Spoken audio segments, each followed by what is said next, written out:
Hi guys, CohhCarnage here over on twitch.tv. Hope you guys are doing well.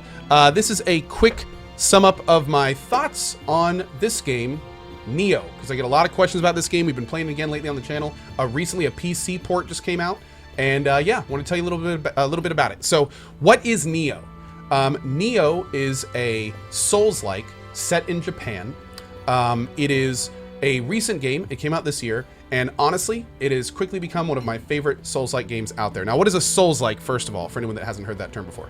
A Souls-like is a game that is based kind of where Dark Souls was. Dark Souls and Demon Souls is a very iconic style of game. It's third person, usually action oriented. Combat is generally very difficult. Enemies can range across the gambit, tons of weapon types, a lot of RPG mechanics, but most people understand what I mean, know what I mean when I say a Souls-like, and Nioh definitely embodies that. However, there's some very important things to mention about this game.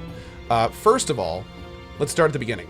Nioh, world, setting, characters, armor style, top-notch. It is a traditional run through traditional Japanese history, and there's all sorts of samurai and Western-style armor, weapon types. There's a lot in there for history buffs. At the same time, it follows kind of like a magic alt-reality kind of storyline that's also interesting and pretty cool. The main character is an American, or excuse me, I believe an Irish or Scottish gentleman named William. Very cool guy, and it's kind of like his journey through the entire thing. I don't want to spoil it too much. So the gameplay itself is interesting because the way that it works is there was Dark Souls combat, which was kind of seen as kind of slow and tactical. And then a game came out called Bloodborne, which was a lot faster than Dark Souls and a little bit more offensive. There's also a game called Ninja Gaiden, which is just straight action. And then there's Nioh. Now, a good way to think of Nioh is it kind of sits in between Bloodborne and Ninja Gaiden. The combat in Nioh is very action-oriented. Not only that, but it's extremely tactical. You have a stamina bar that depletes with every attack. If it wears all the way out and an enemy hits you, you go staggered and can be easily killed.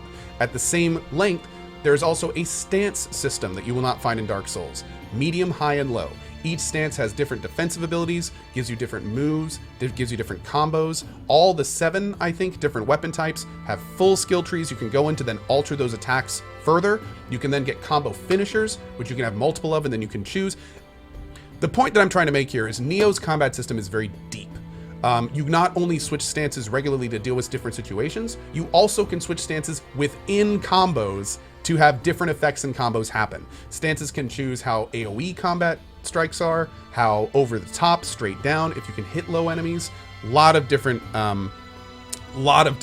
things you can do with the stances. And then you factor in the stamina system, you factor in the element system because there's elemental attacks and things like that, and you have a pretty verbose game, especially in terms of the meat of it, which is combat. You have a variety of different bosses in this game, all very iconic with their own special moves. You've got side missions all over the place, and the best part, in my opinion, as a loot whore, this game uses a Diablo-style item system. So you have rarity colors going all the way up to legendary. You have a list of stats that are randomized on weapons. You have gear sets on top of that. You can go back and farm missions. There are collectibles you can get.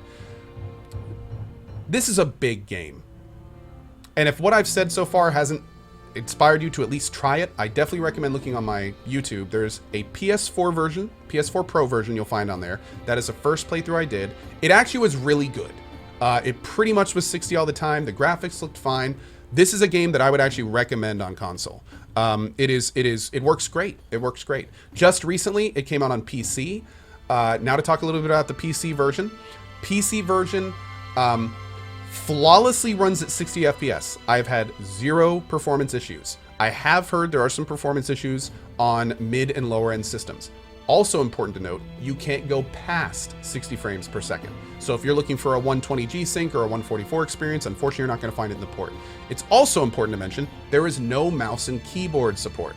Now, for me, I use a controller. I recommend a controller, so it's really no big deal. However, some Dark Souls fans really prefer using mouse and keyboard for their Souls-likes. You are not going to be able to do that in the PC port as of now. They have mentioned that they may add it in later, but as of now, it is currently not in the game. However, I don't think it's crashed a single time for me on PC once. It has run, like I said, flawlessly at 60 FPS. There's 0 input lag. It is, by all means, a decent PC port you will get what you got on the PS4 Pro on the PC. But unlike most ports, you will not get a lot more on the PC. Also important to note, the graphics don't go through a significant upgrade on the PC. So just keep that in mind as well. Like I said, if you have a PS4 Pro, and I think a PS4, it would probably run pretty well on that too, but I did use a Pro, full disclosure. But if you have a PS4 Pro, this is not the kind of game where it's like, I need the PC version, because it runs great on the PS4 Pro too. So on that note, guys, I hope you enjoyed this video. I'm going to be doing these thoughts videos for pretty much every game I complete moving forward to just give you guys an idea what I think about it. This is a highly recommend from me.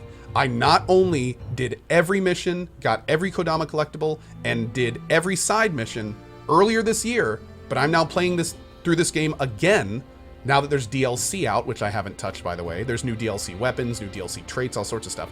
And I'm now playing through it again in the same year I 100%ed it as another 100% run, because it's just that fun. I just enjoy it that much.